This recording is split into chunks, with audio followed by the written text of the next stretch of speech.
Земја на југот на Европа со вкусна храна и љубаво вино која не е преплавена од туристи. CNN Travel пишувајќи за македонските природни убавини ја мапира земјава како туристичка дестинација која што вреди да се посети. Во текстот се вели дека е обкружена со гребени и врвови кои нудат пејзажи што го опфаќаат целиот спектар од 4 годишни времиња, од зелени падини до снежни карпи. Македонија е недоволно истражен дел од Балканот чија слоевите историја, од византиската и османлиската до југословенската ера, се комбинира со нејзините се присутни планини, за да создаде збир на регионални култури со цврста посветеност на традицијата и топло срдечно гостопримство. Земјата со 2 милиони жители се уште не ги доживеала толпите туристи што го задушуваат поголемиот дел од Јужна Европа секое лето. Оние што се вклучени во туристичката индустрија се предпазливи во привлекувањето таков вид туризам, бидејќи би можел негативно да влијае врз квалитетот на животот на жителите.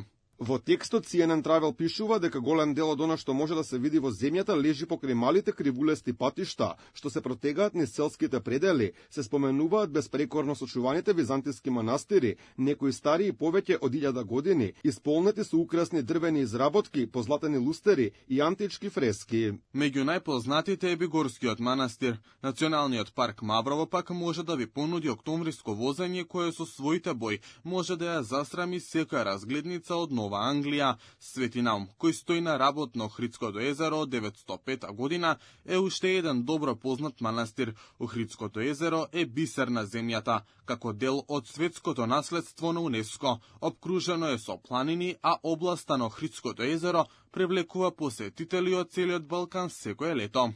Се споменува и превкусната македонска храна како и преубавото вино. Во текстот пишува дека климат ја дава можност на Македонија да биде една од најголемите вински земји во регионот. Ајварот што го има низ целиот Балкан овде се третира со посебна почит, при што семејствата се мачат од самрак до зори во дворовите во есенските месеци за да наполнат доволно тегли за цела година. Ракијата, висококвалитетен балкански пијалак што македонците обично го прават од гроздје, се служи заедно со обилни порции салати, печено месо и свеж леп печен во рерна.